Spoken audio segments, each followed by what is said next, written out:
토어제가 재지정됐잖아요. 네. 지난 3월에 서울 아파트의 감정가 대비 경매 낙찰가 2년 9개월 만에 최고를 기록하기도 했는데요. 네. 심지어 시중가보다 높게 낙찰받는 상황까지 포착이 됐는데요. 이럴 거면 매매 시장에서 그냥 한 1억 정도 싼 가격에 구매를 하지 왜 굳이 경매 시장으로 가냐.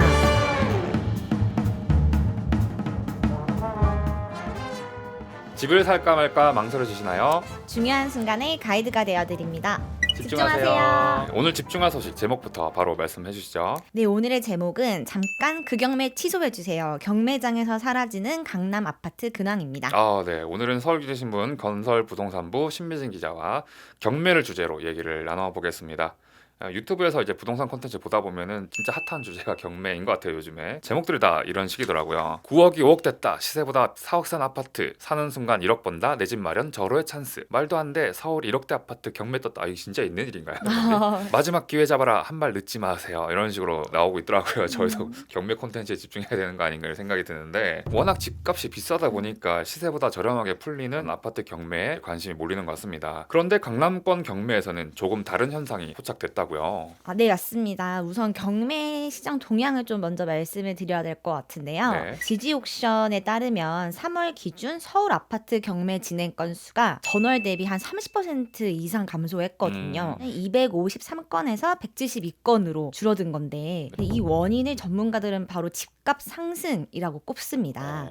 서울시가 지난 2월에 강남 3구와 용산구 일대를 토지거래 허가 구역에서 해제했잖아요. 네. 근데 그 뒤로 짧은 시간 안에 아파트 값이 급등을 했어요. 그러다 보니까 경매로 원래 넘어가려고 했던 물건들의 이제 채무자들이 집값이 오르게 되니까 이게 아까운 거죠. 그러니까 급하게 막 잠시만요 하고 이제 빚을 상환하거나 경매를 좀 미뤄달라, 이런 요청이 줄을 이으면서 경매 진행 건수가 진행한 것으로 보입니다. 근데 이제 경매 절차라는 게 저 찾아보니까 감정 평가 시점과 또 입찰 시점까지 이게 5개월에서 10개월 이상 이렇게 차이가 좀 난대요. 그러다 보니까 시세 변동 사항이 반영이 안 되는 경우도 있고, 그리고 요즘 또 이렇게 상승장에서는 감정가보다 시세가 훨씬 높은 경우도 많이 생긴다고 하더라고요. 네, 그러다 보니까 지금 감정가가 한 6개월 전에 책정이 된 거란 말이죠. 그러니까 지금 시세랑 너무 크게 차이가 나니까 경매로 넘길 바에는 차라리 내가 매매 시장에서 팔아서 빚을 갚겠다, 이렇게 선택하는 채무자들이 많게 되는 것입니다. 당연한 어떻게 보면 의사결정인 것 같아요. 신민진 기자가 작성하신 예전 기사를 또 찾아봤는데, 실거주 의무 제외의 강남 경매, 보류지 몸값 치솟나, 이런 제목이더라고요. 경매를 통해서 토호구역 내에 있는 주택을 매수하면은 실거주 의무가 없어서 갭 투자가 가능하다 보니까 경매 물건들이 높은 낙찰가율을 보이고 있다, 이런 내용이었는데요. 그렇게 경매 물건이 빠르게 사라지면 경쟁률은 더욱 치열해질 일만 남았겠네요. 네, 맞습니다. 토어제가 다시 재지정됐잖아요. 네. 지난 3월에. 그때 이제 한번 경매 지표를 살펴보니까 서울 아파트의 감정가 대비 경매 낙찰가, 그러니까 얼마의 낙찰을 받았냐를 뜻하는 낙찰가율은 2년 9개월 만에 최고를 기록하기도 했는데요. 네.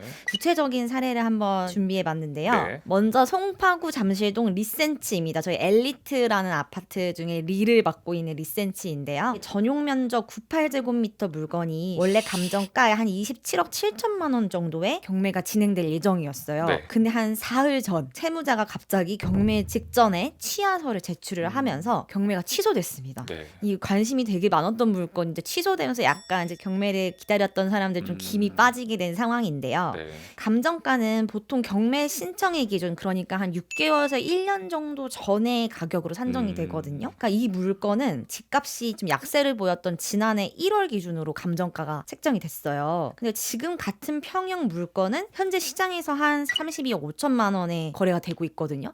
감정가보다 한 5억 정도 지금 높은 거잖아요. 그러니까 채무자가 5억을 잃을 수 없다, 잠깐만 멈춰주세요 하고 경매 취하서를 제출하게 된 사례입니다. 요 말고도 뭐 서초구 반포르엘, 신반포자이, 강남구 저희 압구정동, 미성 2차 같은 달에 경매 취하서가 법원에 제출된 것으로 확인이 됐습니다. 네. 제가 지금 말씀드렸던 이 아파트들도 다 지난해 상반기 경매 신청이 접수됐던 건들인데요. 한국부동산원 통계를 보면 지난해 상반기보다 강남 3구의 아파트 매매 가격은 평균 한 11% 올랐고요. 용산구도 한 8.5% 상승을 했거든요. 그래서 제가 전문가들 이제 의견 좀 들어보니까 작년에는 이제 거래 절벽이었어요. 네.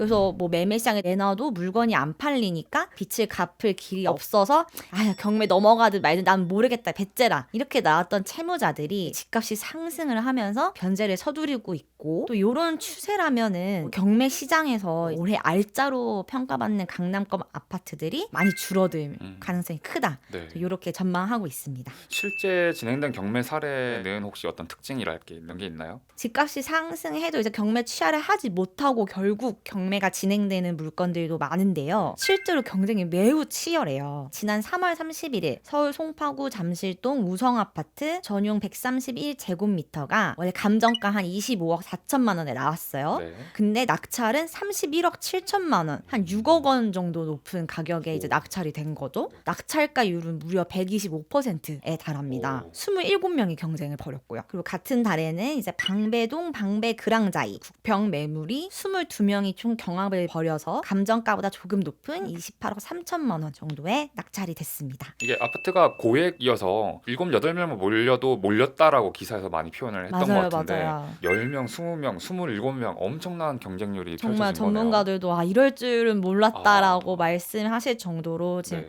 경매 시장 특히 강남 3구에 지금 경매 시장이 뜨거운데 이 사례를 종합해 보면은 강남 3구와 용산구 아파트 경매 낙찰률, 경매 진행으로 나온 거 중에 정말 얼마나 낙찰이 됐냐를 보여주는 낙찰률은 지난 1월에는 한 60%밖에 안 됐는데요. 네. 3월에는 70% 10건 중에 7건이 낙찰이 된 거고 낙찰가율도 원래는 감정가보다 낮은 95% 정도였는데 지금은 100%를 넘어서 104%까지 올라온 상황입니다. 심지어 시중가보다 좀 더 높게 낙찰받는 상황까지 포착이 됐는데요. 그러기도 하나요? 근데 이럴 거면은 매매 시장에서 그냥 한 1억 정도 싼 가격에 구매를 하지 왜 굳이 경매 시장으로 가냐 좀 의문점이 들 수 네. 있는데 저희가 아까 맨 처음에 말했듯이 경매 물건은 실거주 의무가 없습니다.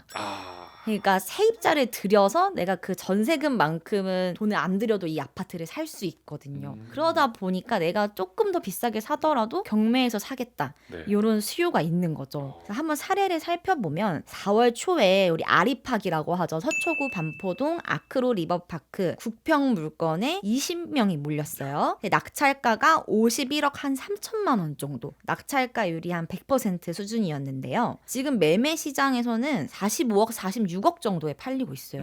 부동산에 가서 사는 것보다 한 5억 정도 높게 산 거거든요. 이런 사례가 나올 만큼 경매 시장이 뜨겁게 달아오르고 있다. 네. 이렇게 보시면 될 것 같습니다. 그래서 이 지지 옥션 표가 이게 서울 전체 이제 아파트 진행 건수의 낙찰가율을 보여주는 것 같아요. 이게 97.5%라고 최근에 나오는데 강남 상구와 용산이 100% 넘어서 104%. 104%까지. 얼마나 뜨거운지 또 숫자로 또 보여지는 것 같네요. 예, 앞으로 이렇게 경매 시장이 더 뜨거워질 일만 남았다고 하니까 이제 저희 헬로홈즈에서 경매 콘텐츠를 진짜 본격적으로 준비해야 되는 게 아닌가 이렇게 생각이 드는데요. 오늘 영상 보신 시청자분들께서 의견을 남겨주시면 콘텐츠 제작에 참고하도록 하겠습니다. 네, 신민 기자 오늘도 고생 많으셨고요. 다음 시간에는 헬로홈즈 공식 학군 담당 백주연 기자와 돌아오겠습니다. 네, 오늘 콘텐츠 관련해서 의견 댓글로 자유롭게 남겨주시면 다음 콘텐츠로 찾아뵙겠습니다. 안녕.